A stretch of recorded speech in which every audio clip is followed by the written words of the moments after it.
بسم اللہ الرحمن الرحیم۔ السلام علیکم۔ آئیے قرآن سیکھیں آسان طریقے سے۔ آج سورہ نبا آیت نمبر 13 سے پڑھیں گے۔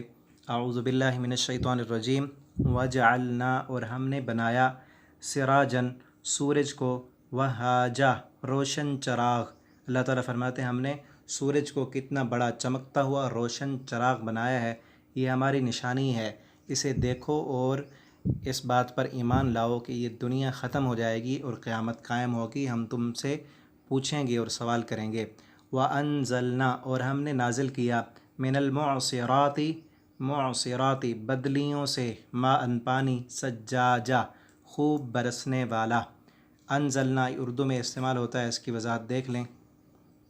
لِنُخْرِجَ، تاکہ ہم نکالیں، بھی اس کے ذریعے، اس بارش کے ذریعے، حباً، دانہ، و نباتا، اور نباتات، ہم اردو میں بولتے ہیں نباتات، دانے اور نباتات، یہ زمین سے ہم نکالتے ہیں، اس لیے ہم آسمان سے بارش برساتے ہیں۔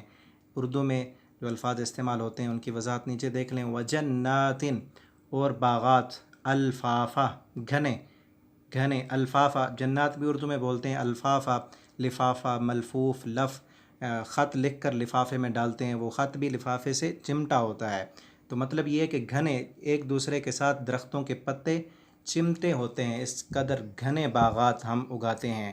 اِنَّا، بے شک، یوم الفصل، فیصلے کا دن، کانا، ہے، میقاتا، مقررہ وقت، جو فیصلے کا دن ہے، قیامت جب آئے گی اس کا ایک وقت مقرر ہے، ابھی نہیں آئے گی۔ وہ کافر کہتے تھے اگر سچ ہے یہ بات تو ابھی لاؤ، کیوں دیر کر رہے ہو؟ اللہ تعالیٰ فرماتے ہیں ایک مقررہ وقت ہے، وہ وقت آئے گا تو تب قیامت آئے گی، نہ اس سے آگے آ سکتی ہے نہ اس سے پیچھے ہو سکتی ہے۔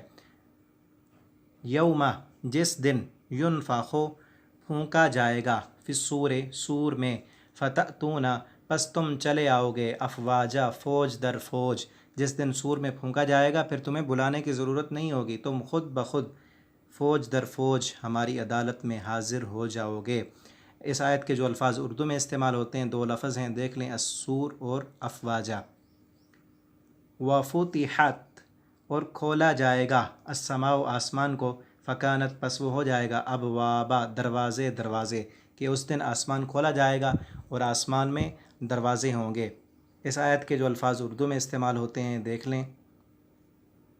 وَسُيِّرَتْ، اور چلائے جائیں گے، الجبال، پہاڑ، فکانت، پس وہ ہو جائیں گے، سرابا، سراب کی طرح، سراب کی طرح جو دور سے نظر آنے والی ایک چیز ہوتی ہے، پہاڑوں کو کوٹ کر ریزہ ریزہ کر دیا جائے گا، وہ بکھر جائیں گے اور پھر وہ دور سے نظر آنے والی ایک چیز بن جائیں گے، حقیقت میں کچھ بھی نہیں ہوں گے۔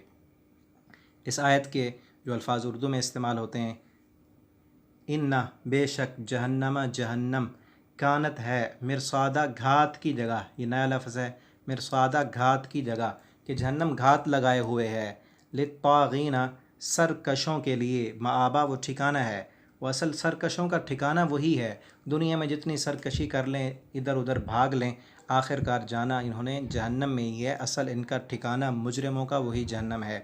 للطاغین، للطاغین مآبا، سرکشوں کا ٹھکانہ ہے، لابثین، ٹھہرنے والے ہیں، فیہا، اس جہنم میں، احقابا، مدتوں تک، یہ سرکش باغی اس جہنم میں مدتوں تک ٹھہرے رہیں گے۔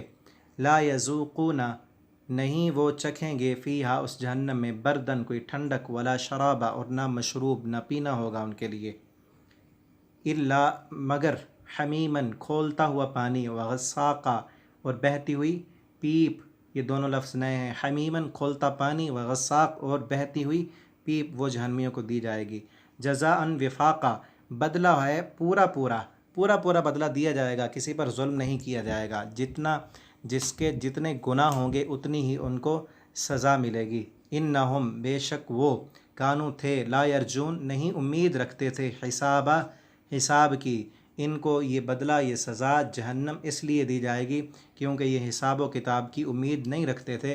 جس بندے کو امید ہوتی ہے وہ اس کی تیاری بھی کرتا ہے، ان کو کوئی فکر نہیں تھی، دنیا میں اپنی موج مستی کی زندگی بسر کرتے تھے اور ایسے رہتے تھے جیسے انہوں نے حساب ہی نہیں دینا۔ وَكَذَّبُوا، اور جھٹلاتے تھے، بِآیاتِنَا، ہماری آیتوں کو، کذابا، جھٹلانا، ہماری آیتوں کا بھی انکار کرتے تھے، ان کی تکذیب کرتے تھے۔ وَكُلَّ شَيْءٍ اور ہر چیز کو احصیناہ ہم نے لکھا ہوا ہے، گھیر رکھا ہے، کتابہ کتاب میں اسے لکھ کر گھیرا ہوا ہے۔ فذوقوا پس جہنم میں ڈال کر ان سے کہا جائے گا اب چکھو تم مزہ چکھو، فلن نزیدکم ہرگز نہیں تمہیں زیادہ کیا جائے گا، الا عذابا سوائے عذاب کے۔ اللہ تعالی ہمیں ان مجرموں سے بچائیں، اور اللہ سے دعا اللہ تعالی ہمیں قرآن حکیم کو پڑھنے، سمجھنے اور اس کے مطابق زندگی بسر کرنے کی توفیق عطا فرما دیں۔ آپ دوستوں سے یہ درخواست ہے کہ اس سبق کو آپ روزانہ کی بنیاد پر اپنے دوستوں کے ساتھ فیس بک پر، واٹس ایپ پر شیئر کیا کریں، تاکہ آپ کے لیے بھی صدقہ جاریہ بن جائے، اور اس کو دوبارہ سے آپ سن لیں تاکہ آج کے سبق کا ترجمہ آپ کو اچھی طرح یاد ہو جائے۔ والسلام علیکم ورحمۃ اللہ وبرکاتہ۔